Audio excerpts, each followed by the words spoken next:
Bienvenue dans le 13h de RTI1. Bonjour à toutes et à tous. Voici le sommaire.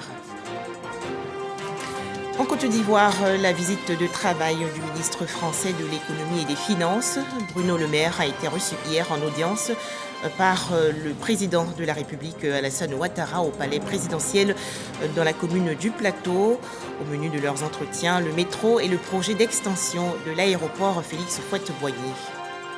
Toujours en Côte d'Ivoire, la visite du chantier du centre hospitalier régional de Boundiali dans la région nord par le Premier ministre, chef du gouvernement Patrick Hachi. Le CHR de Boundiali construit sur environ 8 hectares. Taux d'exécution des travaux estimé à 45% selon les chefs de projet de construction. Enfin, aux États-Unis, des poursuites pénales requises contre l'ancien président Donald Trump dans l'affaire de l'assaut du Capitole.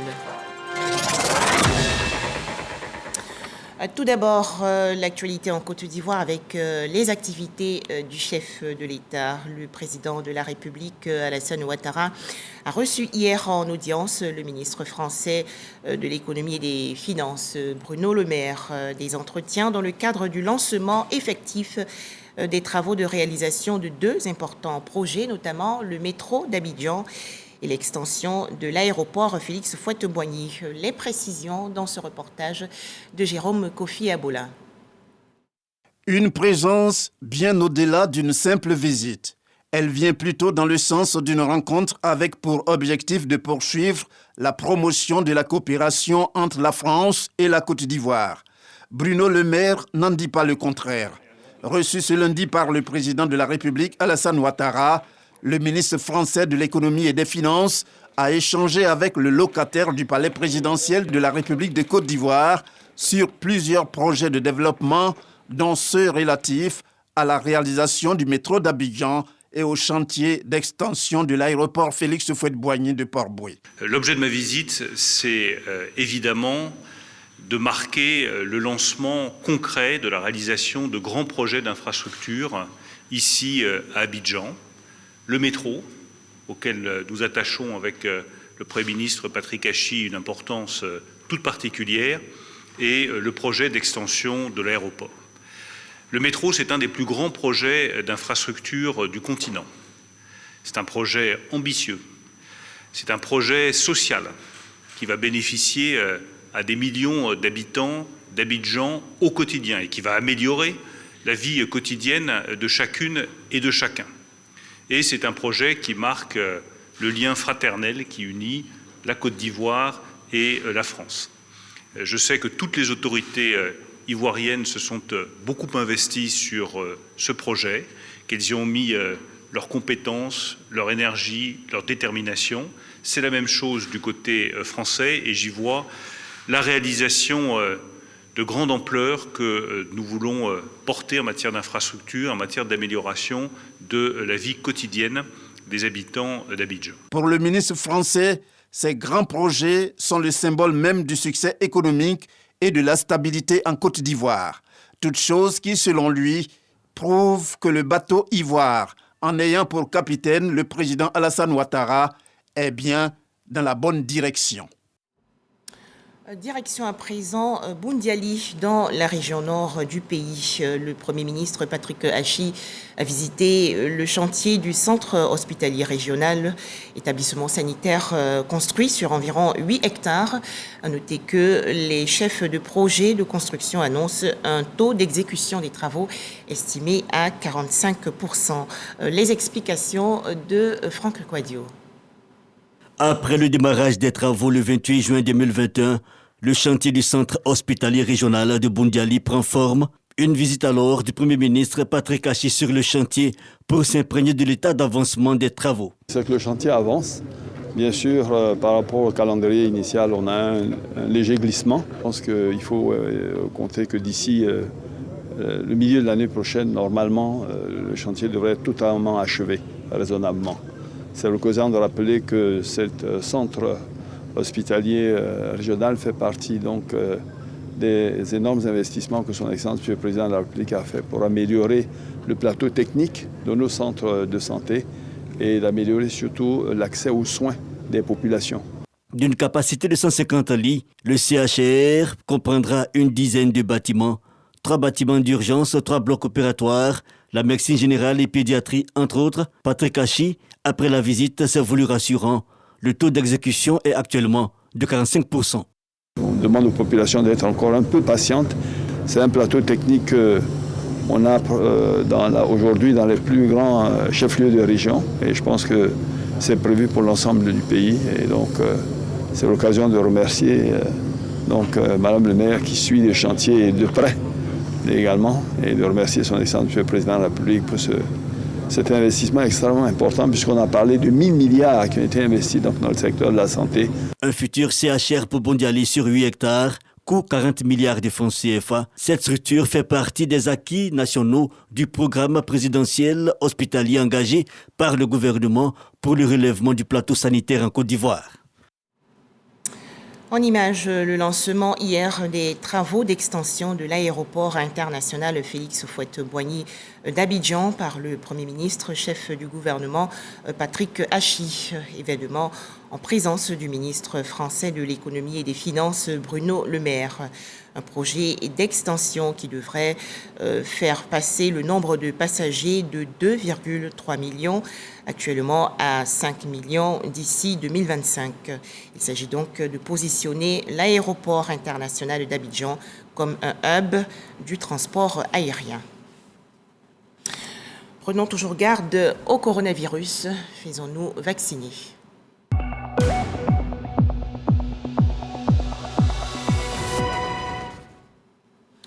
Zéro nouveau cas de coronavirus enregistré hier en Côte d'Ivoire par le ministère de la Santé, de l'Hygiène publique et de la couverture maladie universelle. La Côte d'Ivoire dénombre donc actuellement 87 912 cas confirmés de coronavirus, 87 770 personnes guéries, 830 décès et 12 cas actifs. Le ministère de la Santé, de l'Hygiène publique et de la couverture maladie universelle invite les populations de plus de 12 ans à se faire vacciner gratuitement dans les centres de vaccination. Toujours au chapitre santé, la récente visite de travail du ministre de la Santé, de l'Hygiène publique et de la couverture maladie universelle à Tahabo et à Tiasalé, deux localités dans la région sud. Il s'agit pour Pierre Demba de vérifier la qualité des équipements médicaux et de comprendre les conditions de travail des agents et professionnels de santé dans les établissements sanitaires. Le point dans ce reportage de Godefroy Okambawa. En construction au sein de l'hôpital général, la nouvelle maternité de Tahabo, ville située dans la région de l'Ambi-Tiassa, comporte 3 salles d'accouchement et un bloc opératoire ultramoderne. Cette maternité est dotée d'un incinérateur de déchets biomédicaux ainsi qu'un centre électrique qui fournira de l'électricité en permanence. En visite sur le terrain, le ministre de la Santé, de l'Hygiène publique et de la CMU a pu s'imprégner de l'état d'avancement des travaux. Les travaux avancent bien, la première tranche sera livrée en mars. Et d'ici la fin de l'année prochaine, je pense que vous allez voir l'hôpital complètement rénové. Tahabo est vraiment la porte d'entrée de la Ambi-Tiassa par l'autoroute. Et nous avons besoin donc de doter ce département donc des commodités et des plateaux techniques nécessaires pour prendre en charge les malades. À la suite de sa visite à l'hôpital de Tahabo, c'est celui de Tiasalé qui accueille le ministre Pierre Demba. Il est allé s'imprégner de la qualité des équipements du bloc opératoire en fin de réhabilitation. On s'engage aujourd'hui dans la généralisation de la couverture maladie universelle. Et pour ceux qui arrivent à l'hôpital, qui seront de plus en plus nombreux, il faut que l'hôpital soit vraiment prêt à accueillir tout ce monde et à leur offrir des services de qualité. Au thème de ces visites à Tahabo et à Tiasalé, Pierre Demba s'est dit satisfait de ces dispositifs qui participent à l'amélioration des besoins des populations sur le plan sanitaire. Selon lui, la réalisation de ces infrastructures entre dans le cadre de la politique hospitalière en cours. Des jeunes filles de 9 à 14 ans vaccinées contre le cancer du col de l'utérus. Cette séance de vaccination s'est déroulée il y a quelques jours à Agny-Bilécrou, dans le centre-est du pays. Une initiative de la Fédération des associations féminines du département d'Agny-Bilécrou. Objectif, protéger les jeunes filles contre le cancer du col de l'utérus, cause de mortalité chez les femmes. Pour en parler, Herman Niamia. C'est une initiative de la Fédération des associations féminines du département d'Anniblé-Kourou qui va préserver la vie de milliers de jeunes filles du cancer du col de l'utérus. Une campagne de vaccination contre cette maladie au profit des jeunes filles de 9 à 14 ans a eu lieu dans les établissements du primaire et du secondaire d'Anniblé-Kourou. En notre temps, cette vaccination n'existait pas. Aujourd'hui que le gouvernement a bien voulu mettre cette vaccination à la disposition des femmes et que c'est cette tranche de 9 à 14 ans qui est ciblée, nous voulons donner la chance à nos enfants et nos petits-enfants de ne pas faire le grand taux de cancer que nous avons. Cette initiative de la Fédération des associations féminines d'Anniblé-Kourou s'est faite en collaboration avec l'inspection de l'enseignement préscolaire et primaire public et la direction départementale de la santé. Cette campagne de vaccination n'exclut pas les filles non scolarisées ou déscolarisées. Le cancer du col de l'utérus est l'une des causes de mortalité chez la femme. Et le cancer évolue à bas bruit. Lorsqu'on découvre qu'il y a une cellule cancéreuse au niveau du col de l'utérus, on compte l'espérance de vie en mois. 6 équipes constituées ont sillonné tous les établissements scolaires d'Anniblé-Kourou pendant 3 jours qu'a duré cette campagne. Le préfet du département d'Anniblé-Kourou a salué cette initiative de la Fédération des associations féminines. Radi, c'est justement des parents quelque part qui créent des blocages. Mais il faut qu'ils comprennent qu'en acceptant cette vaccination-là pour leurs enfants, c'est une façon de lutter contre cette maladie. Cette campagne de vaccination contre le cancer du col de l'utérus a eu lieu en prélude à l'investiture de la Fédération des associations féminines du département d'Anniblé-Kourou. Présidée par Malan Monique, cette fédération compte 85 associations féminines, dont 74 dans le périmètre communal et 11 dans la sous-préfecture. Elle revendique au moins 2000 membres. Retour dans le district d'Abidjan, notamment dans la commune de Koumassi, où s'est tenue le 10 décembre dernier la 59e édition de l'opération Grand Ménage. Thème retenu, marché propre, alimentation saine et fête réussie. Une initiative du ministère de l'Hydraulique, de l'Assainissement et de la Salubrité. Le point, Ami Diarasouba et Sephora Zegui. Camions poubelles, Caterpillar et balais, tout l'arsenal est déployé au marché de Koumassi pour le coup d'envoi de la 59e édition de l'opération Grand Ménage. Une initiative du ministère de l'Hydraulique, de l'Assainissement et de la Salubrité qui a vu la mobilisation des populations. Pour le premier adjoint de la commune de Koumassi, ces actions sont menées pour embellir la dite commune. Les actions que nous posons afin de garder Koumassi, premièrement, c'est la sensibilisation. La sensibilisation en permanence. Deuxièmement, c'est de mettre en place une brigade de salubrité pour surveiller, circuler. Et après la sensibilisation, quand ça ne marche pas, il faut commencer par sanctionner.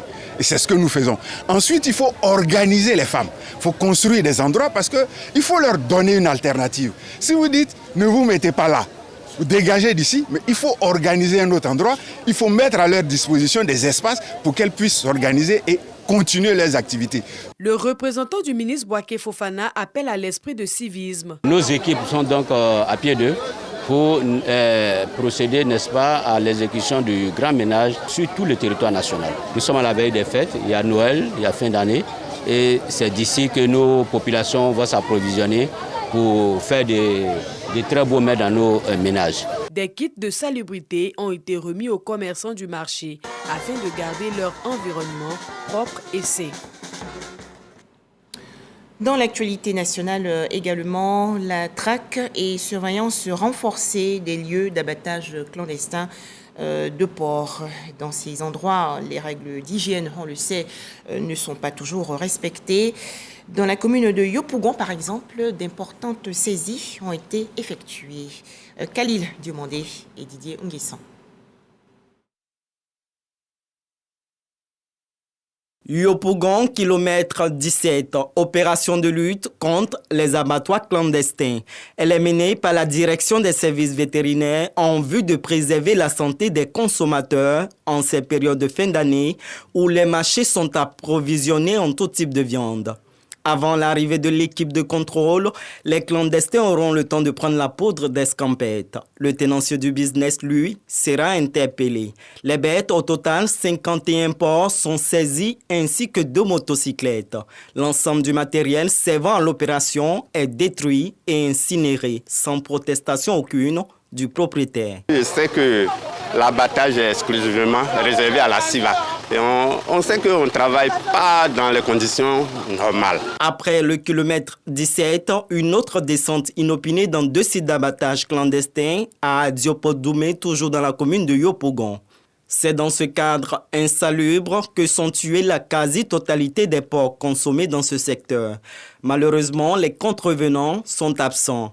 Néanmoins, leurs outils de travail sont démolis par les agents de la direction des services vétérinaires. Sur ces sites au niveau desquels nous n'avons trouvé personne, les équipes vont continuer jusqu'à la fin de l'année à des visites inopinées, de telle sorte à pouvoir interpeller les coupables. La loi est assez claire là-dessus.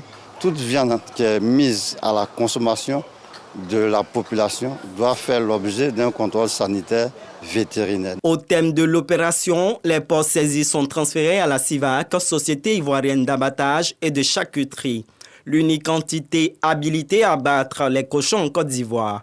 Ici, tout s'opère dans les règles de l'art. D'abord, avant qu'on passe à l'abattage même de l'animal, si l'animal sur pied déjà même fait une inspection. S'il y a des animaux qui présentent des maladies, on va les retirer. Il arrive des cas où on trouve des cas de maladies très très graves comme la tuberculose par exemple. Lorsque vous êtes dans le cas de l'abattage clandestin, ces cas-là ne sont pas signalés.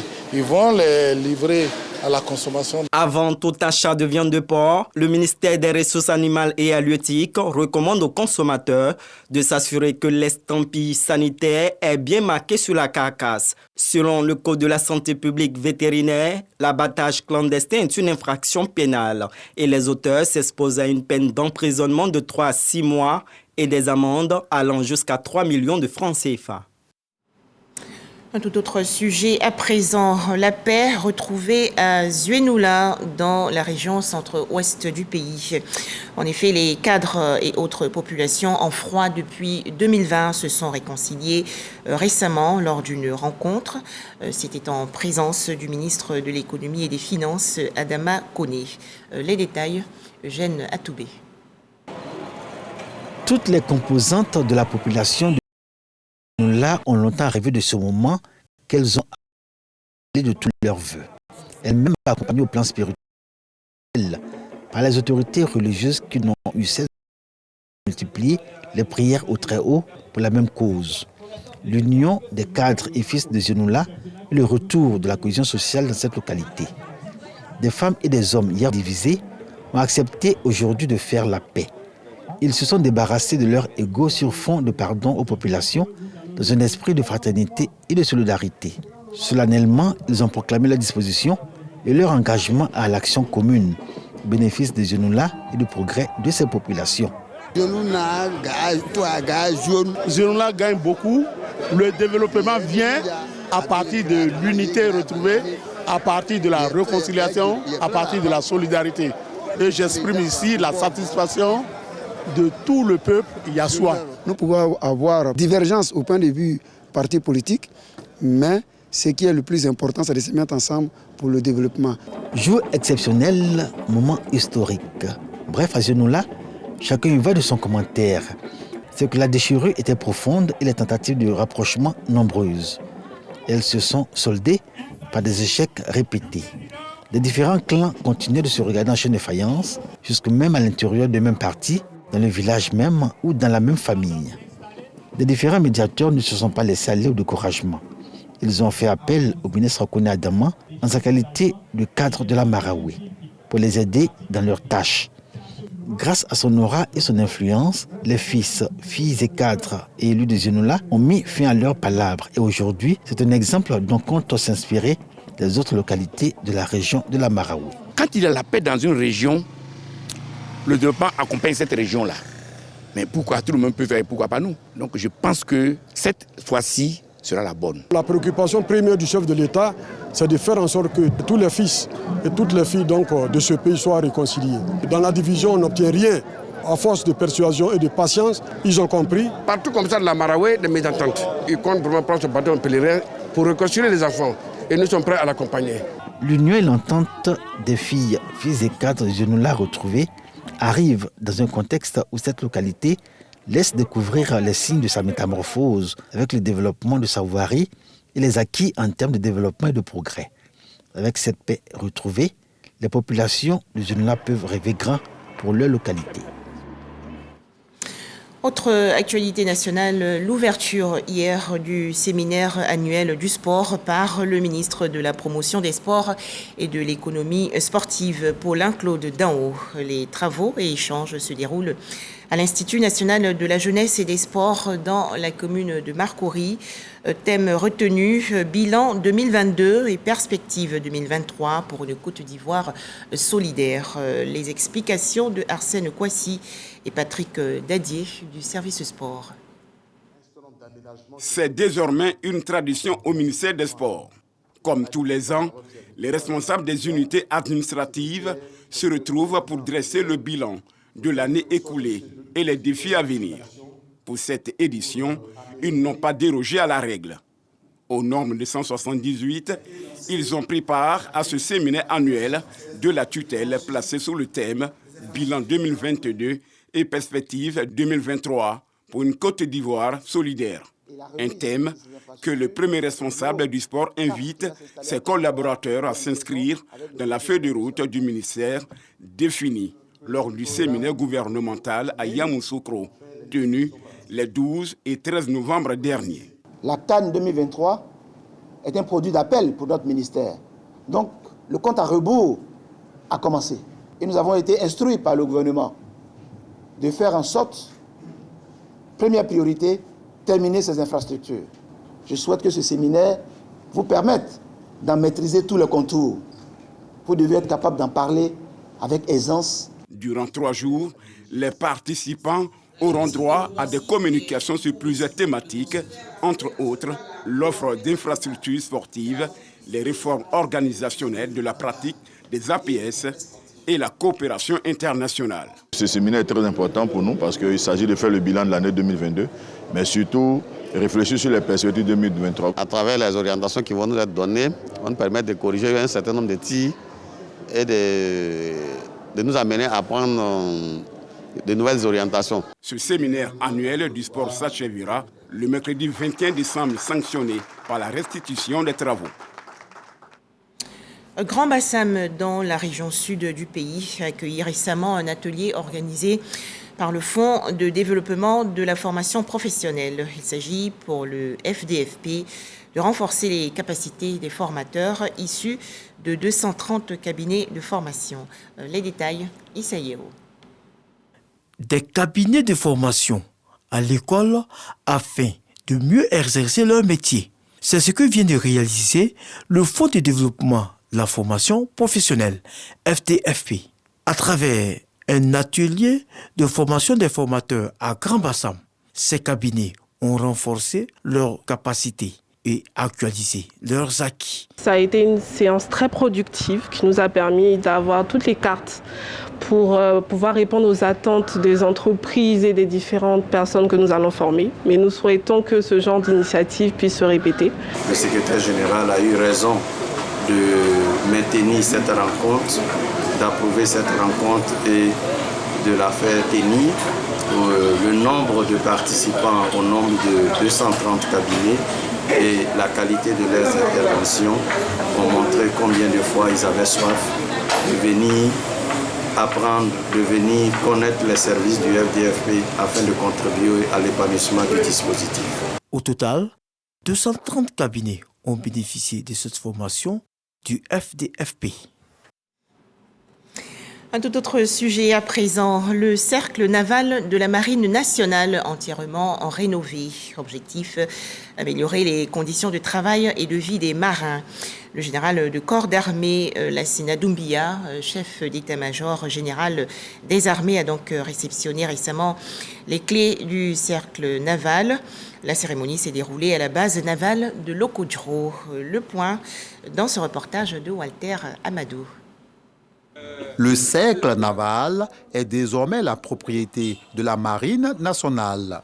Moderne, avec toutes les commodités, l'infrastructure va contribuer au bien-être de la communauté des marins et servira de moyen de préserver la disponibilité du personnel de service, et cela dans leur environnement immédiat. Je voudrais donc féliciter l'état-major de la Marine nationale pour cette initiative, en droite ligne avec la vision de l'état-major général des armées qui érige le bien-être du soldat en priorité, qu'il soit en base arrière ou en opération. Je voudrais également saluer l'engagement de la structure Africa Group et notamment son directeur général qui a permis la réhabilitation et l'équipement de cette infrastructure.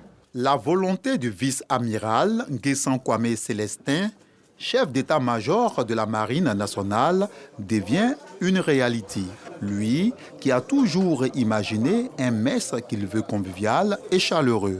Les marins et même les visiteurs se réjouissent de la construction de ce mess à la base navale d'Abidjan. Un mot à présent sur le lancement des activités de la Fondation Thérèse Adra Ndriyoman. C'était le 5 décembre dernier dans la commune du Plateau. La Fondation Thérèse Aya Ndriyoman promeut le bien-être et la santé des populations. Les précisions de Amina Diarasouba et Jean Djadi. Le bien-être, l'excellence et la santé sont les maîtres mots qui définissent la Fondation Thérèse Aya Ndriyoman Fotani qui vient de voir le jour. C'est une initiative de Thérèse Aya Ndriyoman qui vise à faire de l'épanouissement des populations ivoiriennes son sacerdoce. Une fondation qui œuvre dans le domaine de l'éducation et la santé afin de réduire la mortalité et la morbidité dans le pays. La fondation va œuvrer à promouvoir le bien-être, une meilleure qualité de vie pour les Ivoiriens, prôner la culture de l'excellence et prôner le vivre en bonne santé par des actions de prévention et de sensibilisation. Marius Amani, un autre administrateur de la Fondation, dévoile le mode opératoire de cette organisation humanitaire. La perspective, dans un premier temps, serait en fait de chercher tout ce qu'il faut, les fonds nécessaires en fait pour cette œuvre noble. Et donc, c'est d'encourager, je dirais, toute personne, les personnes, je dis, peu importe les origines de tout, les encourager afin qu'on puisse fédérer pour cette idée qui est vraiment noble. Plusieurs projets caritatifs sont en cours, notamment le centre de repos de Singrobo, localité située à environ 144 km d'Abidjan. Coût global du projet, 27 milliards de francs CFA. La presse ivoirienne endeuillée, Jésus Kwasi Yoboué, l'une des plus grandes figures du journal de la radiodiffusion télévision ivoirienne, est décédée la nuit dernière dans le district d'Abidjan des suites d'une longue maladie. La rédaction de RTI1 rend hommage à Jésus Kwasi Yoboué, illustre journaliste présentateur. Bonsoir. Je suis particulièrement heureux de saluer les téléspectateurs de France qui nous reçoivent en direct ce soir pour ce journal. Je voudrais leur dire que, à cause du caractère quelque peu spécial du journal de ce soir, nous nous attacherons à leur montrer plutôt des aspects. Il faisait partie de la génération dorée des mythiques journalistes de la radiodiffusion télévision ivoirienne. Jésus Kwasi Yoboué, présentateur de charme, grand nom de la télévision ivoirienne, a tiré sa révérence dans la nuit du lundi 19 décembre 2022, des suites d'une longue maladie. Jésus Kwasi Yoboué, ce sont de nombreux et beaux souvenirs sur les plateaux de la RTI, le journal télévisé, le grand journal, 10/10, Planète, des émissions qui lui ont permis de se faire un nom. Pour son dernier numéro de 1985, 10/10 a enquêté sur la voyance Astrid, une célèbre voyante de Paris, est notre invitée. Après la RTI, Jésus Kwasi Oboué a été conseiller spécial du président de la République Henri Konan Bédié de 1993 à 1999. On attend aussi des éclaircissements. Enfin, aux États-Unis, l'ancien président Donald Trump doit être poursuivi comme un criminel en raison d'actes d'une gravité exceptionnelle. Telle est la conclusion à laquelle est parvenue, après 18 mois d'investigation, la commission d'enquête parlementaire sur l'assaut du 6 janvier 2021 contre le Capitole. Voilà, merci de nous avoir suivis. D'autres informations sur notre site rti.ci.